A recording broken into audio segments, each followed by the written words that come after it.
नमस्कार बच्चों। पिछले वीडियो में हमने अपनी जो मुख्य पुस्तिका है सृजन, उसका जो पद्य खंड है उसका प्रथम अध्याय है जो है संतवाणी। उसका जो प्रथम कवि है कबीरदास, उसके परिचय के बारे में अध्ययन किया था। आज हम इनके जो 7 दोहे पाठ्यक्रम में शामिल किए गए हैं उनके बारे में अध्ययन करेंगे। उनको पढ़ने से पहले इनमें कुछ कठिन शब्दार्थ हैं, उनका अर्थ जान लेते हैं। इनको आप अपनी पाठ्य पुस्तिका में अवश्य लिख लें ताकि आपको बाद में इनकी आवश्यकता होगी। तो पहला जो दोहा है उसमें एक ही शब्द ऐसा है थोड़ा कठिन, निहचे। निहचे का अर्थ होता है निश्चय। दूसरे में वार्ता, वार्ता का आप लिखे महत्व। अवगुण का होता है अवगुण। फिर है क्षीर, क्षीर का होता है दूध। गहत का होता है ग्रहण। और नीर का आपको पता होता है पानी होता है। त्यागे का होता है त्यागना या छोड़ना। इनको आप अंकित कर लें अपनी पाठ्य पुस्तिका में। पहले हम दो दोहों का अर्थ जानते हैं।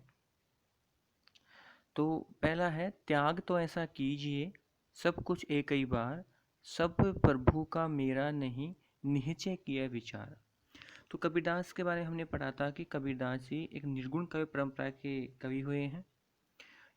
तो इनमें कबीरदास ये कह रहे हैं कि मनुष्य को, हम यहाँ शुरू करेंगे, सब कुछ एक ही बार, कि मनुष्य को सब कुछ एक ही बार में, नीचे आना है निश्चय किया विचार, निश्चय करके ये विचार कर लेना चाहिए। मनुष्य को सब कुछ एक ही बार में ये निश्चय करके विचार कर लेना चाहिए कि जो कुछ सब मेरे पास है वो प्रभु का है, ईश्वर का है, और यह विचार करके ही सभी का त्याग कर देना चाहिए। ये हम ऐसा इसको समझ सकते हैं, दोबारा देखना, कि मनुष्य को अपने पास जो मौजूद धन संपत्ति है या ज्ञान है उसका त्याग इस प्रकार करना चाहिए कि वो सब कुछ एक ही बार में निश्चय करके विचार कर ले कि जो कुछ भी आज मेरे पास मौजूद है वो सब कुछ ईश्वर की ही देन है, इसमें मेरा कुछ नहीं है, और ये सोच करके मनुष्य को त्याग करना चाहिए। इसमें मनुष्य के को त्याग का महत्व बताया है कबीरदास जी ने। दूसरा जो है इसमें है सुनिए गुण की वार्ता ओगुण लीजिए नाही। कबीरदास जी मनुष्य को कह रहे हैं कि मनुष्य को अपने जीवन में जो गुणों का जो महत्व है उनके बारे में सुनना चाहिए, जानना चाहिए, उनको ग्रहण करना चाहिए। और जो अवगुण है लीजिए नाही, अवगुण को बिल्कुल भी ग्रहण नहीं करना चाहिए। किस तरह से नहीं करना चाहिए?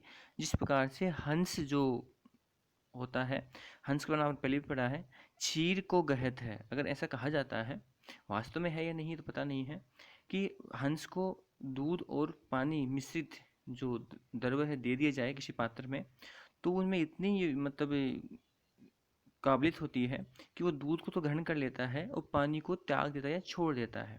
यहाँ पर जो दूध है ये प्रतीक है यहाँ पर गुणों के लिए, और जो नीर पानी है वो यहाँ पर है अवगुणों के लिए, कि मनुष्य को भी अपने जीवन में गुणों को तो ग्रहण कर लेना चाहिए और जो अवगुण है उनको छोड़ देना चाहिए, उनको ग्रहण नहीं करना चाहिए। तो कबीर जैसी ने कहा है कि मनुष्य के गुणों के महत्व को समझना चाहिए। जो गुण होते हैं, अच्छा ज्ञान है, उन्हें तो ग्रहण कर लेना चाहिए, और अवगुण को बिल्कुल भी ग्रहण नहीं करना चाहिए, उन्हें छोड़ देना चाहिए। जिस तरह से हंस पक्षी है वो दूध को तो ग्रहण कर लेता है और पानी को छोड़ देता है। तीसरा है छोड़े जब अभिमान को सुखी भया सब जीव, भावे कोई कछु कहे मेरे हिये निज पीव। इससे पहले हम कुछ में शब्दार्थ देख लेते हैं। तो इसमें जो जीव आया है ये आया है आत्मा के लिए, और इसमें जो भावे का आप जानते अच्छा लगना, एक सामान्य सा शब्द है अच्छा लगना। कछु का कुछ, हिये का आपको पता है हृदय होता है, निज यानी अपना, पीव, पीव यहाँ है वैसे प्रिय के लिए भी आता है, और यहाँ पर प्रिय बताया गया है कबीरदास जी ने ईश्वर को। पीव है प्रिय के लिए, मेरे मेरा ही का हृदय, निज यानी अपना। नीचे है कि इसमें एक शब्द है जो मोल करो लिखा है, इसका होता है मूल्यांकन करना। मोल करना यानी मूल्यांकन करना। म्यान, म्यान होता है कि एक तलवार रखने का जो आवरण खोल होता है जिसमें तलवार को रखी जाती है। तो इसका हम अर्थ देखते हैं कि छोड़। अब यहाँ पर जो तीसरा है ये कबीरदास जी ने अपने बारे में कहा गया है। आपको मैं कुछ बात बता दूं सामान्य सी, कि ऐसा कहते हैं कि कबीरदास जी हैं वो पहले सगुण काव्य धारा मतलब ईश्वर को मानते थे, लेकिन इनका ऐसा कहते हैं कि इनका जन्म एक हिंदू मतलब धर्म में हुआ और पालन पोषण मुस्लिम धर्म में हुआ। जो बड़े हुए तो इनको मुस्लिम धर्म ने भी अपने धर्म में शामिल नहीं किया क्योंकि ये हिंदू धर्म का है। तो ये जान करके इन्हें काफ़ी वैराग्य हुआ और ये निर्गुण भक्ति पद्धति को अपनाया। तो ये कह रहे हैं कि छोड़े जब अभिमान को सुखी भया सब जीव, कि जब मैंने अपने जीवन जो अभिमान था, अभिमान कहते हैं घमंड, अहंकार, कि जब मैंने अपने जीवन में जो घमंड गया अहंकार का त्याग किया तो सुखी भया सब जीव, तो मेरी जो प्राण है जो मेरी आत्मा है वो सुखी हो गई, सुखमय हो गई। अब भावे कोई कछु कहे, अब जिसको जो अच्छा लगता है चाहे वो कहें, मेरे ही ये निज पीव, मेरे हृदय को तो जो अपने ईश्वर हैं वही प्यारे लगते हैं। तो यहाँ पर कबीरदास जी कह रहे हैं कि जब से मैंने अपने जीवन में या अपने मन में अभिमान का त्याग किया है तब से मेरी आत्मा वो सुखी हो गई है। अब मेरे बारे में कोई कुछ भी कहे मुझे कोई फर्क नहीं पड़ता, क्योंकि मेरे हृदय को तो ईश्वर की प्राप्ति हो गई है। चौथा है कि जाति न पूछो साधु की। यहाँ साधु कहा गया है सज्जन के लिए।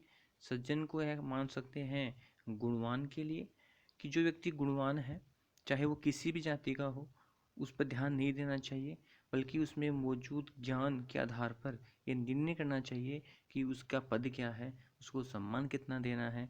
जातिगत आधार पर उनको कुछ भी नहीं कहना या उनको उच्च या निम्न स्थान नहीं देना चाहिए।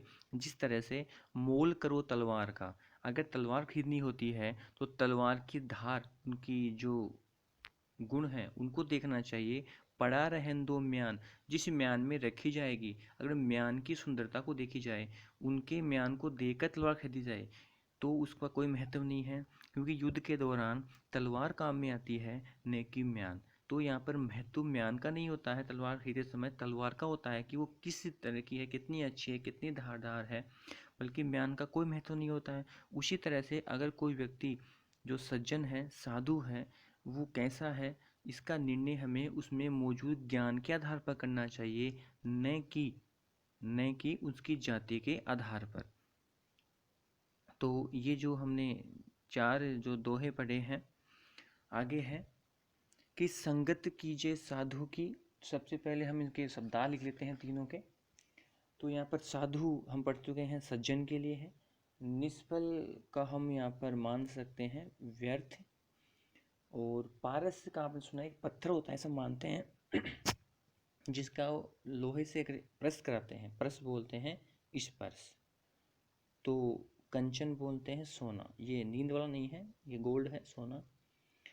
तो पारस ऐसा कहते हैं कि पारस पत्थर होता है जिसको लोहे से स्पर्श करने पर वो भी सोना का बन जाता है। मिला किसी को ये तो पता नहीं है लेकिन सब लिखा हुआ है। आगे है आशा। यहाँ पर आशा कहते हैं इच्छा को आशा। सांपनी यानी आपको लिखना है सर्पिणी। डशिया का होता है डसना। और ताकी यानी यहाँ ताकी है, ताकी का आपको लिखना है उसकी। औषधि यानी औषधि। तोष